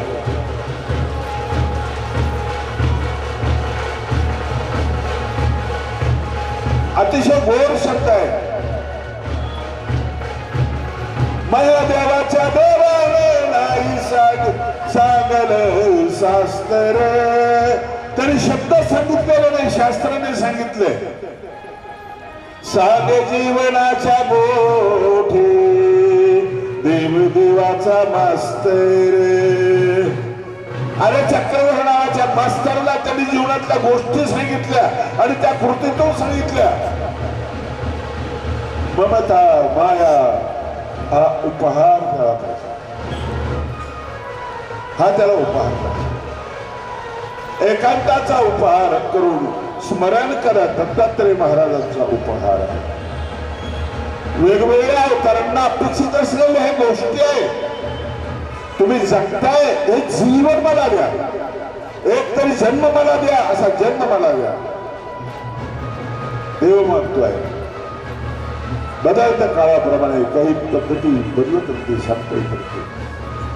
पण ही माणसं जेव्हा निर्माण होतील ना, तेव्हा पंथाला वरच्या स्थानावर नेतील ही माणसं. आज लेखकाला गरज आहे, जारस बाबा लिहितात, छान लिहितात. या मंडळीला सांभाळलं पाहिजे. कोणाला भागवतकाराला गरज आहे, भागवतकाराची पदयात्रेची गरज आहे. त्यांच्या त्या पायामध्ये भविष्याच्या रेषा आहेत. हे सगळ्या माणसाला सारखा सन्मान मिळाला पाहिजे. इथं गायकाची गरज आहे, गायक नाही आमच्याकडे. एक दिवाकर भाऊ होते जामोदकर, ते गेले. गायक आमच्याकडे नाही, आम्ही बाहेरून उसना घेतोय. कवी आमच्याकडे आहे पण ते लिहित नाहीत, लेखक आहे. माझी ती स्थिती आहे. 1 वर्ष झालं मी काही अक्षर लिहिलेलं नाहीये. याचा परिणाम काय? वाचकच नाही. खूप चांगलं पुस्तक लिहिलं, अगदी जुनं पुस्तक लिहिलं, भागवत, वाचतच नाही कोणी. एका चांगल्या माणसाला विचारलं पुस्तक वाचलं का? 1.5 महिन्यानंतर. नाही म्हटलं वाचलं नाही. बघितलं थोडस, साध्या मुला लोकांसाठी बरं आहे. मला इतकं वाईट म्हटलं ना. अरे तुम्ही आमच्या कपड्याला 50 रुपये लावता, 500 रुपयापर्यंत लावता आणि समोर असलेल्या पुस्तकाच्या दुकानात एक पुस्तक तुम्ही 10 रुपयाचं पुस्तक घेत नाही. कपाळ ठणकतं माझं, कपाळ ठणकतं. तुम्ही माझी पूजा केली, परिचय होता म्हणून केली. माझ्या प्रतिभेची तुम्ही पूजा केलेली आहे, माझ्या कवितेची तुम्ही पूजा केलेली आहे. असे किती कवी असतील जे नाराज आहे, नैराश्य आहे त्यांच्यामध्ये. काम करणारे माणसं उत्साही पाहिजे, उत्साही लागतात. अरे बरोबर सालकर बाबा सगळ्यांना मी बघतो, कधी मी माझं पुस्तक प्रकाशित झालं की ते 8-10 प्रतिभे चालते. बाकीचे भेट मागतात. मी दिले बरेच 25 पुस्तकं भेट दिले, नंतर बंद केलं, भेट देणं बंद करून टाकलं. विकत घ्या म्हणत गेलो. पैसा कुठून आणायचा ते, कुठून खर्च करायचा ते. बरं त्याची परत भेट म्हणून तुम्ही पुस्तक नाही देऊ शकत. तर आनंदाची गोष्ट आहे की ह्या चालना मिळणं महत्वाचं आहे, हे लक्षात घेणं महत्वाचं आहे. आश्रम शब्दाचा अर्थ आहे विशेष प्रकारचे श्रम. कारागृहातले नाही, हलके जास्त मूल्य असलेले ते श्रम. त्याचं मानधन जास्त आहे, त्याचा पगार जास्त आहे, ते श्रम. पैशाचं मानधन नाहीये, जीवाची संतुष्टी आणि त्याची प्रसन्नता हे त्याचं मानधन आहे. असे श्रम. थांबू बाबा 5 मिनिटं. एक आश्रम होता एका संन्याशाचा. त्या आश्रममध्ये एक ब्राह्मणाचा मुलगा गेला अभ्यासाला. अभ्यासच होत नव्हता, श्लोकच पाठ होत नव्हता. 1-2 महिने गेले, कंटाळा होतो. घरी गेल्यावर बापाला काय सांग, मला पाठच होत नाही, रस नाही राहिला. आत्महत्या करायचा डोक्यात विचार आला. आत्महत्या करायला आश्रमाच्या बाहेर पडला. वाटलं आत्महत्या आश्रमातच करावी, पण विवेक जागा होता, आश्रमाला त्रास होईल. दूर गेला, जंगलात गेला. म्हटलं बरी इथे एकांत आहे, गुरुला त्रासही होणार नाही. विहीर बघितली, विहीर बघितली, विहिरीच्या काठावर बसला. ते थारोळ असतं तिथं बसला. नाडा आणि सौंदर मोटार लावलेले असतात, बोट बैल चालवतात. बाया आल्या, पाणी भरायला थांबला, झाडाखाली जाऊन बसला. निघून गेल्या, आला, थारोळ्याजवळ बसला. जो दगड असतो तो सौंदर्याने घासलेला बघितला. त्याला अशी खळ पडलेली बघितली, काही बघितलं नाही, खळ पडलेली बघितली. ती बघितल्यानंतर त्याच्या डोक्यामध्ये प्रकाश पडला. तुम्ही काय पाहिल्यानंतर सुधरले सांगता येत नाही, तुम्हाला दृष्टी पाहिजे. ही खळ कशाची आहे? सौंदर्याची. सौंदर्य कशाचं आहे? आंबाडीचं आहे. सौंदर्य कशाचं आहे? सुताचं आहे, सागाचं आहे. आणि तो दगडाला कापतो. केवढी मोठी ताकद आहे त्याच्यामध्ये. दगडाला खळ पाडले, तिने रेष पाडली, अशी गोलगट रेष पाडली. आणि डोक्यात विचार आला, जर सातत्य असलं तर हा दोर सुद्धा दगडाला खळ पाडतो. मी तर माणूस आहे. फिरला, उठला तिथून. काय बघितलं? फक्त एक रेष बघितलं. मी तुम्हाला सांगतोय, जन्म बघा, मृत्यू बघा, व्याधी बघा आणि मरण बघा. सुस्त स्फूर्त त्या ठिकाणी आला. आश्रमात अभ्यासाला लागला. अभ्यास केला, खूप अभ्यास केला. किती अभ्यास केला त्यांनी? कादंबरी नावाची कादंबरी त्यांनी संस्कृत मध्ये लिहिली. आणखी त्यानंतर कोणीच अशी लिहिली नाही. 7-8 पेजवर त्याचं क्रियापद येतं. लेखकाला कळेल की क्रियापद इतक्या उशिरा येतं, त्यांनी वाक्य कसे बनवलेले असतील. नंतर त्यांनी महाकाव्य बनवले. एक रेष जर तुम्हाला सांगून जाते तर विशेष अशी बोलत का नाही तुम्ही? प्रत्येक अवताराचा विशेष घेत असताना त्या विशेषाशी तुम्ही संवाद काय साधत नाही कुठलाच रे बाबा. तू चेष्टेचा आहेस की तू लिळेचा आहेस की तू काय सांगितलंय काय सांगत नाहीस तू. आम्ही काय बोलत नाही, जड वस्तू सुद्धा बोलत असतात, जड वस्तूही बोलतात. त्याचं नाव आहे बाणभट्ट. ब्राह्मणाचा अडाणी असलेला मुलगा एवढा मोठा लेखक बनला की संस्कृत साहित्यामध्ये सगळ्यात मोठ्या किमतीचा माणूस आहे. खचायचं नाही, खचायचे नाही. जो खचला तो नपुंसक आहे, गीतेतला नपुंसक. ज्याचा हृदय क्षुद्र बनलं तो नपुंसक आहे. म्हणून सामर्थ्याची पूजा सामर्थ्याने करावी, कवीची पूजा कवितेने करावी, पुरुषार्थाची पूजा पुरुषार्थाने करावी. 5 अवतारांना तुम्ही उपहार दाखवता, भावनेचा उपहार.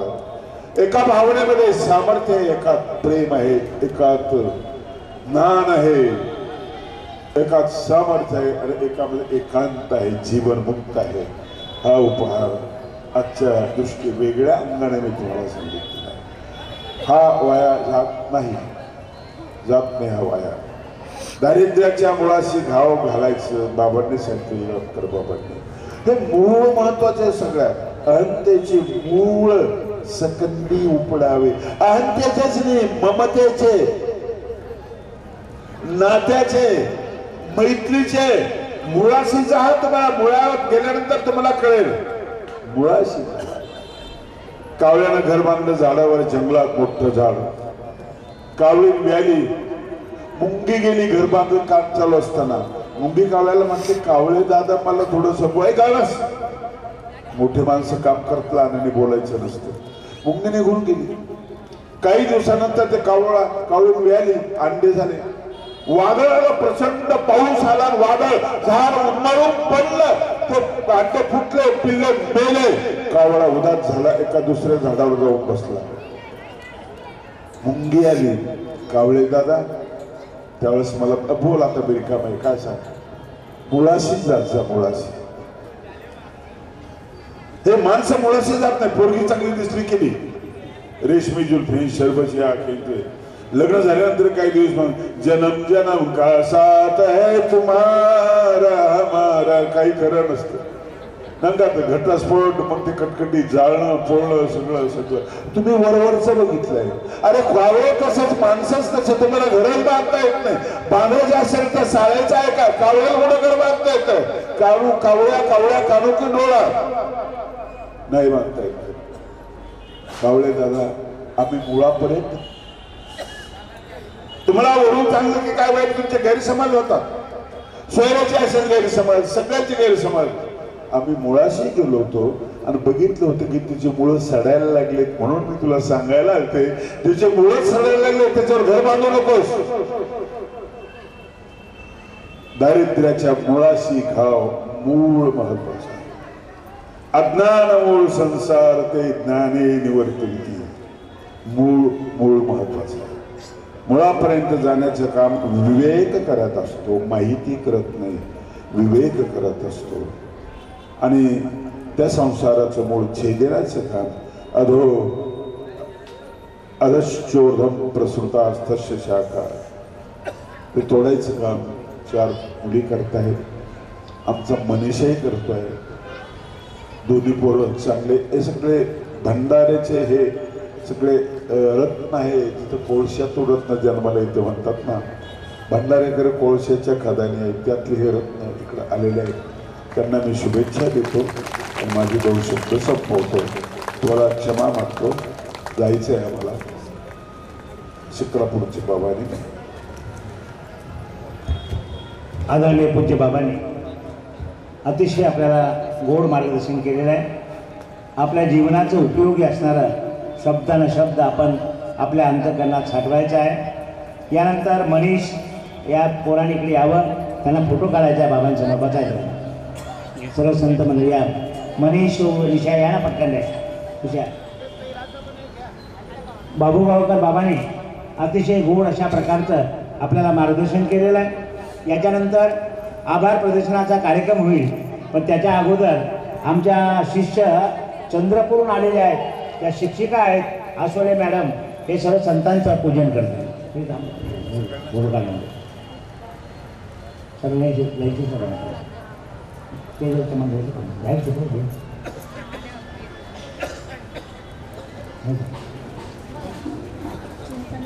या ठिकाणी बसा 2 मिनिटं बाबा, बाबा पूजा करता बाबा, पूजा करून घ्या बाबा. या ठिकाणी बस झालं का? आमच्या आसोले मॅडम, या उमाताई आसोले माझे शिष्य आहेत. बाबांच्या चिंतनी प्रकाशनाला ते 5,000 रुपये देत. या ठिकाणी तपस्विनी जयश्री शाळकर, तुला राणी म्हणतात, ती संस्कृत शास्त्री झालेली आहे, संस्कृत BA पण झालेली आहे. ती या ठिकाणी आपल्या केयूराण विभूषयन्ति पुरुषं हाराणि चन्द्रोज्ज्वला न स्नानं न विलेपनं न कुसुमं नालङ्कृता मूर्धजा वान्नेकासमलङ्करोति पुरुषं या संस्कृता धार्यते श्रीयन्ते खलु भूषणानि भूषणं वाङ्भूषणं भूषणं सर्वज्ञ श्री चक्रधर स्वामी की जय. आदरणीय व्यासपीठ व या व्यासपीठावर उपस्थित सर्व ज्ञानपीठावर उपस्थित सर्वच संत गुरुजन वर्ग यांना सर्वांना मी प्रथमतः दंडवत करते. श्रीकृष्ण मंदिर 38वा वर्धापन दिन तथा पंचअवतार उपार याच्या निमित्ताने सर्व संत आजच्या कार्यक्रमाचे अध्यक्ष माहूर निवासी बाबाजी, तसेच कार्यक्रमाचे कार्याध्यक्ष श्री रिद्धपुरकर बाबाजी, तसेच मार्गदर्शक रणाईचे मोठे बाबाजी, तसेच साळवाडीचे बाबाजी, तसेच येळमकर बाबाजी, तसेच ज्यांची आम्हाला म्हणजे बाबांचा फोन आला होता की मी येणार नाही आणि अचानक त्यांनी आपली उपस्थिती दर्शवली असे आणि आम्हाला देखील आनंद झाला त्यांना पाहून, असे शिक्रापूर निवासी श्री मोठे बाबाजी, तसेच आमच्या जवळ असलेले मोहडीचे बाबाजी, आपण सर्व कार्यक्रमाला आपला अमूल्य वेळ काढून उपस्थिती दर्शवली, त्यामुळे आपले सर्वांचे मी आभार न मानता आपल्या ऋणात राहू इच्छिते. तसेच सर्व संत महंत वासनिक बंधू भगिनी आपला अमूल्य वेळ काढून आपण सर्व इथे आले. तसेच माझ्याकडून राहून गेले चिंतनीचे जनक, ज्ञानाचे भास्कर, ज्यांच्या ज्ञानमय प्रवचनाने आमचं हृदय अंतःकरण नक्कीच शुद्ध होतं, असे चिंतनीचे जनक करमाळ निवासी श्री मोठे बाबाजी यांचे देखील मी आभार मानते. आमच्या आश्रमाच्या वतीने तसेच बाबाजींच्या वतीने आभार मानते. उद्या आपले हे प्रथम सत्र अतिशय सुंदर प्रकारे येथे संपन्न झालेले आहे आणि उद्या देखील येथे ह्या कार्यक्रमाचा आपण लाभ घ्यावा एवढे बोलून मी माझे 2 शब्द संपवते. दंडवत. लोक दुसऱ्या पंक्तीत बसतील, फक्त गडबड करू नका, आरामशीर सर्वांचं स्वागत आम्हाला करता आलं पाहिजे. धन्यवाद. सर्व महंत मंडळी आणि बाबांच्या आदरणीय पूज्य श्री कृष्णाल बाबांच्या बरोबर करा. अर्ध्या भागामध्ये काय करायचं, बाबासाहेब कुठे, बाबासाहेब चौधरी पुढची गोष्ट कधी, बाबासाहेब चौधरी, बाबा चौधरी. धन्यवाद.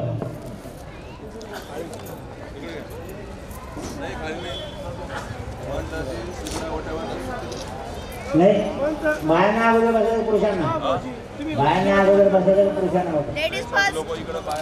साधू लोकांना मावला ना पूजा कोण करणार त्यांची, त्यांना फोन करतात. साधू लोकांवरती रामा मंदिरात आम्ही तुम्हाला बोलवतो नंतर. साधू त्रास देतोय. मागच्या वर्षी माझ्या पुरुष मंडळी नाराज झाले होते. बाबा हो तुम्ही रोजच घरी अगोदर जेवता बायांच्या अगोदर, पण आज बायांच्या त्यांना पोटभर जेवू घाला. आणि जे साधू मंडळी आहेत, जे जनरल साधू मंडळी तपस्विनी आहेत, त्यांनी थोडं मंदिरात थांबावं, कारण इकडे पंक्ती बसतील. कारण ग्रस्तांच्या पंक्ती वाढल्या का लवकर जेवण सुरू होऊन जातं आणि साधू जर बसले तर पूजामध्ये वेळ होईल, ती वाट पाहावं लागेल. म्हणून म्हणले महंत मंडळी जेवढे मावतील तेवढी व्यवस्था तिथं करतो आणि मग दंड होता. त्यानंतर गांजापूरकर बाबा हे पुढे मार्गदर्शन करतायत.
जो है अलबेला मद नैनो वाला, जिसकी दीवानी ब्रिज की हर बाला, वो किसना है, वो किसना है, वो किसना है, वो किसना है, किसना है।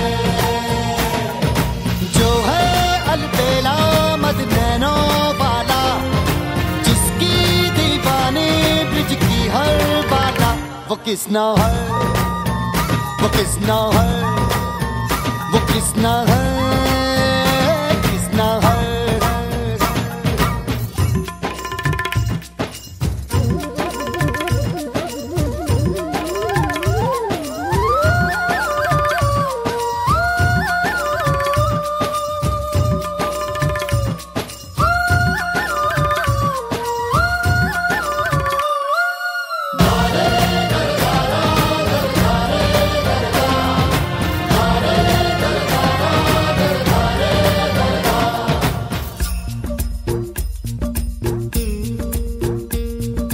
प्यार में डूबी प्यार में खोही,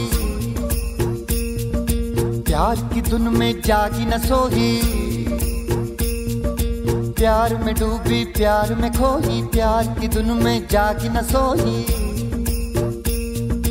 दुनिया से है वो अनजानी, सब कहते हैं प्रेम दीवानी। किसना से मिलती है भूल के हर बंधन, हो किसना की माला की जपती है वो जोगन।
राधा है, वो राधा है, वो राधा है, राधा है।